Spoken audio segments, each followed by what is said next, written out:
விடிஞ்சா என்ன நடக்கும் அப்படிங்கிறதே தெரியல. நேற்றுலேருந்து பரபரப்பாக ஈரானும் அமெரிக்காவும் பீஸ் டீலுக்கு ஒத்துக்கிட்டாங்கடோய். அந்த 17 பாயிண்ட்ஸை அமெரிக்கா ஒத்துக்கிட்டாங்க, 15 பாயிண்ட்ஸை ஈரான் ஒத்துக்கிட்டாங்க. 14ஆம் தேதி என்ன நடந்துடும், சைன் அப்படிங்கிறத பண்ணிடுவாங்க. இதுதான் எல்லாரும் சொன்ன செய்தி. திடுதிப்புன்னு பார்த்து ஈரான் சொன்னாங்க, இல்லை அப்படி அந்த முடிவுக்கு நாங்கள் வரல அப்படின்னு சொல்லிட்டு இருந்த இந்த நேரத்தில் பெய்ரூட்டில் பெரிய ஒரு வெடி சப்தம்.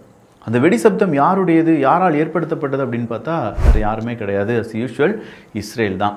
இஸ்ரேல்கிட்ட இருக்கக்கூடிய ஒரே ஒரு ஆப்ஷன், அதாவது அமெரிக்கா ஈரான் போர் நிறுத்தப்படுவதை தடுப்பதற்கான ஒரே ஒரு ஆப்ஷன் அவங்க லெபனான் அடிக்கிறது, குறிப்பாக பெய்ரூட் அடிப்பது. அதை தொடர்ச்சியாக இஸ்ரேல் செஞ்சுட்டு இருக்கும்போது இன்னைக்கு அமெரிக்காவினுடைய அதிபர் மற்றும் ரஷ்யாவினுடைய அதிபர் 2 பேருமே பேசிக்கொண்டார்கள். புட்டின் ட்ரம்ப் அவர்களுடைய பேச்சுவார்த்தை எதன் அடிப்படையில் இருந்துச்சு, எந்த தீர்மானத்தை நோக்கி அமெரிக்கா ஈரான் நீங்கி கொண்டிருக்கிறார்கள், அமெரிக்கா ஈரான் பிரச்சனை முடிவடைகிறதுக்கு முன்னாடியே ரஷ்யா உக்ரைன் போர் முடிவடைந்து விடுமா, இப்படி பல கேள்விகளுடைய விடையாகத்தான் இந்த ஒரு பதிவு இருக்க போகுது. எல்லாத்தையும் பார்த்துடலாமா?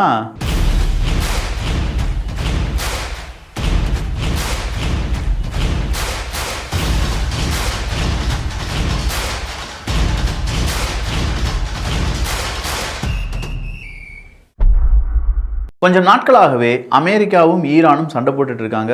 மாற்றி ஏதாவது ஒரு பிரச்சனை சொல்லிட்டு இருந்தாலும் உலக நாடுகளுக்கு இடையே அது நிம்மதி அப்படிங்கிறது இல்லாமையே செஞ்சிருச்சு. ஸோ 14ஆம் தேதி தான் டெட்லைன், கண்டிப்பாக நம்ம சைன் பண்ணிடலாம் அப்படின்னு சொல்லி 2 நாடுகளும் ஒத்துக்கொண்டார்களோ என்னவோ, யார் கண்பட்டுச்சுன்னு தெரியல. இன்றைக்கும் இஸ்ரேல் பெய்ரூட்டில் ஒரு தாக்குதலை நடத்துகிறாங்க. அந்த தாக்குதலில் ஹிஸ்புல்லாவினுடைய முக்கியமான ஒரு தலைவர் கொல்லப்பட்டு விட்டார் அப்படிங்கிற ஒரு அறிவிப்பு வெளியாகுது.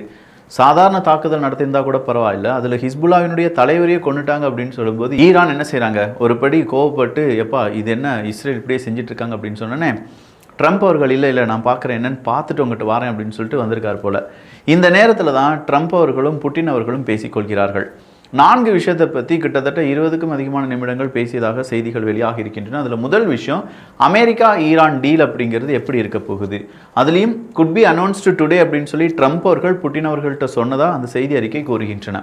அப்போ இன்றைக்கி நாங்கள் அதை பற்றி அறிவிப்பை வெளியிட்டு விடுவோம். அந்த அறிவிப்பில் நாங்கள் 2 பேருமே சமாதானமாக என்னென்ன விஷயங்களை மேற்கொள்ள போகிறோம், ஈரானுடைய அசட்ஸ், ஃப்ரீஸ்டு அசட்ஸ் அப்படிங்கிறது எதெல்லாம் நாங்கள் ரிலீஸ் பண்ண போகிறோம், ஈரானுக்கு எதிராக போடப்பட்டிருக்கக்கூடிய பொருளாதார தடையை எதெல்லாம் ரிமூவ் பண்ண போகிறோம் அப்படிங்கிற எல்லா விவரமும் இருக்கும் அப்படின்னு சொல்லி ட்ரம்ப் அவர்கள் சொல்றாங்க. இது முதல். அடுத்ததாக இருக்கக்கூடிய பாயிண்ட் என்னன்னா, Putin expressed satisfaction that US Iran conflict being contained அப்படிங்கிறது தான். ஸோ புட்டின் அவர்களை பொறுத்த வரைக்கும் அப்பா திருப்தியாக இருக்கியா, 2 பேருமே சண்டை போட்டுட்டு இப்போ முடிவுக்கு வந்துருச்சு, அதை பொறுத்த வரைக்கும் எனக்கு கொஞ்சம் திருப்தியாக இருக்குது அப்படின்னு சொல்லி புட்டின் அவர்கள் ட்ரம்ப் அவர்கள் சொன்னதாகவும், ட்ரம்ப் அவர்கள் ready to influence Q and US European partners அப்படின்னு சொல்லி அடுத்ததாக ஒரு ட்விஸ்ட்டை தூக்கி போட்டிருக்காங்க. ஸோ இந்த 3வது பாயிண்ட் தான் இங்கே நம்ம பார்க்கணும். அதாவது கொஞ்சம் நாட்களாகவே ஜெலன்ஸ்கி அவர்கள் வேண்டாம், பேச்சுவார்த்தைக்கு வந்துடலாம், பேச்சுவார்த்தை நம்ம நடத்தும் அப்படி இப்படின்னு சொல்லி பேசிக்கிட்டே இருக்காங்க.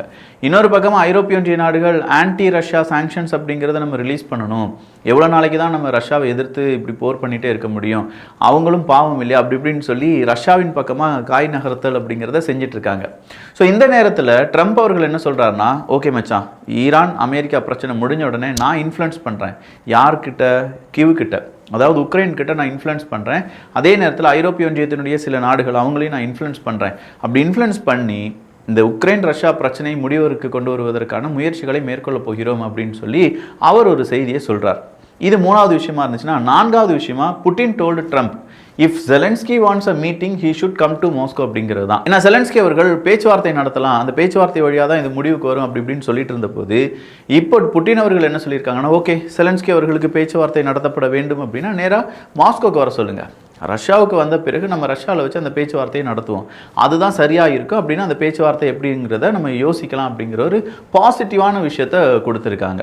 ஸோ இந்த 4 விஷயங்களை அவங்க டிஸ்கஸ் பண்ணி முடிக்கும்போது தான் ஈரானுக்கு எதிராக இஸ்ரேல், நான் உன்னை அடிக்க தான் முடியாது ஆனால் உன்னை தூண்டிவிட முடியும்னு சொல்லி பெய்ரூட்டில் அவங்களுடைய தாக்குதலை நடத்தியிருக்காங்க. இந்த நேரம் இப்போ ஈரான் கடைசியாக ஒரு அரை மணி நேரத்துக்கு முன்னாடி ஒரு விஷயத்தை, ஒரு மெசேஜை அவங்க பப்ளிஷ் பண்ணியிருந்தாங்க. அந்த மெசேஜை நான் வாசிக்கிறேன். ஈரான்ஸ் ஃபிங்கர் ஆன் ட்ரிகர், என்னுடைய விரல்கள் அப்படிங்கிறது எங்கே இருக்குது, ட்ரிகரில் இருக்குது, எனிமியினுடைய ஹார்ட்டை போய் துழைப்பதற்காக அது தயாராக இருக்கிறது அப்படிங்கிறது தான். அதாவது இஸ்ரேல், நீ அடிச்சிட்ட, உன்னை அடிக்க முடியாதுன்னு நீ நினச்சிட்டு இருக்கியா, உன்னை அடிக்கிறதுக்கு நாங்கள் குறியெல்லாம் வச்சுட்டோம், உன்னுடைய இருதயத்தை தாக்குவதற்கான அது இருதயம் என்ன, அது எங்கே இருக்குது அப்படிங்கிறதெல்லாம் நாங்கள் தெரிஞ்சு வச்சுட்டோம், அது ஆமாம் அழுத்தினா மட்டும் போதும், முடிஞ்சு போச்சு உன்னுடைய கதை அப்படின்னு சொல்லியிருக்காங்க. நீ சும்மா வாய்ஸோடால் தாண்டா விடுவ, நீலாம் இனி அடிக்கவே முடியாதுன்னு சொல்லி அந்த பக்கமாக இஸ்ரேல் ஒரு ஓரமாக நின்று சிரிச்சிட்டு இருக்கிறத நம்மளால் பார்க்க முடிகிறது. அடுத்ததாக இப்போ இருக்கக்கூடிய இன்னொரு சிக்கல் என்னென்னா அர்மேனியாவினுடைய எலெக்ஷன் ரிசல்ட் அப்படிங்கிறது தான். ஏன்னா இந்த ரஷ்யா உக்ரைன் போராக இருக்கட்டும், இல்லாட்டி ரஷ்யாவினுடைய இன்ஃப்ளூயன்ஸ் அர்மேனியா வழியாக பல நாடுகளுக்கு வருகிறது அப்படிங்கிறதா இருக்கட்டும், அமெரிக்காவினுடைய நீண்ட நாள் ஒரு எய்ம் அப்படின்னா அது அர்மேனியா தான். நமக்கே நல்லா தெரியும், இந்த ட்ரோன் யுத்தம் அப்படிங்கிறது ஒரு ரஷ்யா உக்ரைன் போரில் ஸ்டார்ட் ஆகலை.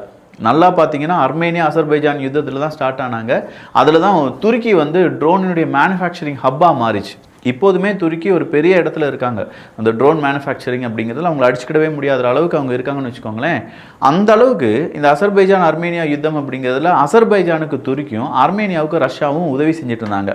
ஒரு கட்டத்துக்கு மேலே அர்மேனியா ரஷ்யா பக்கம் நிற்காமல் போனதுனால எனக்கு அர்மேனியா வேணாம்டா அப்படின்னு சொல்லிட்டு ரஷ்யாவும் ஒதுங்கிட்டாங்க. பட் இப்போ அர்மேனியாவில் ஒரு ஆட்சி மாற்றம் வந்துருச்சா? ஏன்னா எலெக்ஷன் ரிசல்ட் இன்னைக்கு எலெக்ஷன் ரிசல்ட் வந்ததுலேருந்து அங்கே பல லட்சம் மனிதர்கள் ஒன்று கூடி வெளியில் இறங்கி எலெக்ஷன் ரிசல்ட்டுக்கு நாங்கள் எதிர்ப்பை தெரிவிக்கிறோம், ஆதரவை தெரிவிக்கிறோம் அப்படின்னு சொல்லி மாற்றி சண்டை போட்டுட்ருக்காங்க.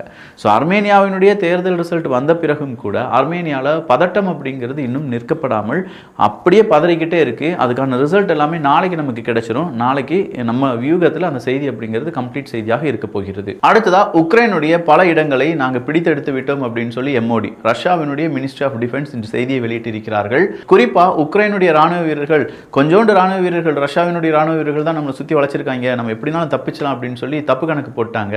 பட் அப்படி கிடையாது, நாங்கள் அவங்கள மொத்தமாகவே சுற்றி வளைச்சிட்டோம் அப்படிங்கிற இன்ஃபர்மேஷனை இன்னைக்கு ரஷ்யாவினுடைய மினிஸ்ட்ரி ஆஃப் டிஃபென்ஸ் கொடுத்திருக்கிறார்கள். அடுத்ததா G20 நாடுகளுடைய ஒரு கோரிக்கை தான். இந்த G20 நாடுகள் மெஜாரிட்டியான நாடுகள் எல்லாமே இப்போ ரஷ்யா பக்கம் திரும்பிட்டு இருக்காங்களாம். ஸோ ஓவராலாக அது G20, ஐரோப்பிய ஒன்றியம், ஐரோப்பிய நாடுகள் இவங்க எல்லாருமே சொல்றது ரஷ்யா உக்ரைன் போர் நிறுத்தப்பட வேண்டும். அமெரிக்கா ஈரான் யுத்தம் எப்போது நிற்கிறதோ அதன் பிறகு இந்த யுத்தத்தில் எல்லாருமே கான்சன்ட்ரேட் பண்ணி சீக்கிரமாக அதுக்கு ஒரு முடிவுரை எழுதவில்லை என்றால் அது பல பிரச்சனைகளாக ஐரோப்பிய ஒன்றியத்தினுடைய ஒட்டுமொத்த வளர்ச்சிக்கும் தடையாக இருக்கும் அப்படின்னு சொல்லியும், அதே நேரத்தில் புட்டின் அவர்களுக்கு எதிராக போடப்பட்டிருக்கக்கூடிய பொருளாதார தடையை அந்தந்த நாடுகள் எப்படி விலக்கு கொடுக்கலாம், அந்தந்த நாடுகள் கையில் என்ன மாதிரியான சட்டத்திட்டங்கள் இருக்கு, அதை பற்றி டீடைல்டு ஸ்டடி நடத்திட்டு இருப்பதாகவும் செய்திகள் வெளியாகி இருக்கிறது.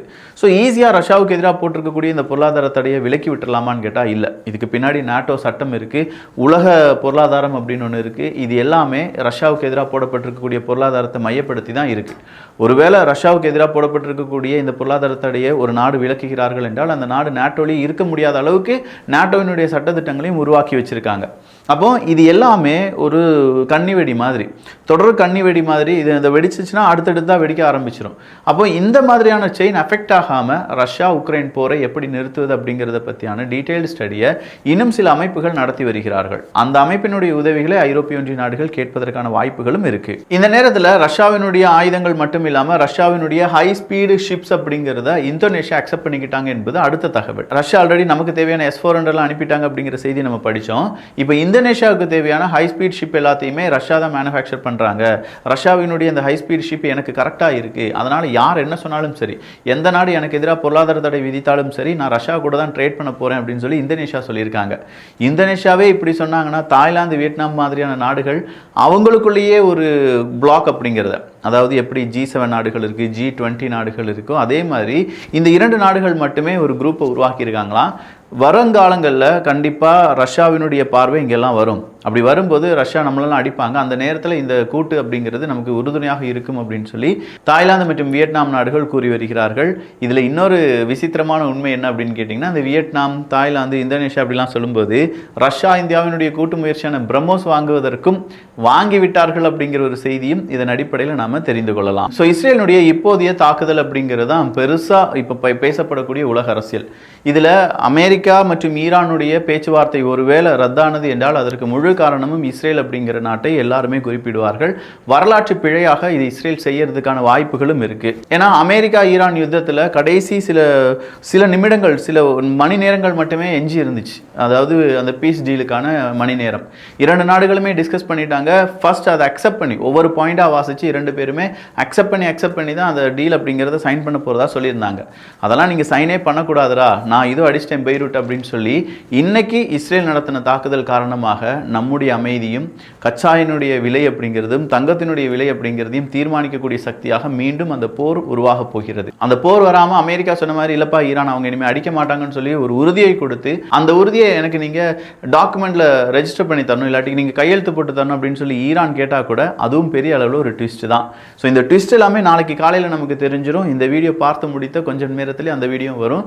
உண்மையிலேயே பீஸ் டீல் கையெழுத்தாயிருச்சுன்னா கோடி நன்றிகள் கடவுளே, கோடி நன்றிகள். நல்லதை பகிர்ந்து நல்ல சமுதாயத்தை உருவாக்குவோம். நன்றி, வணக்கம்.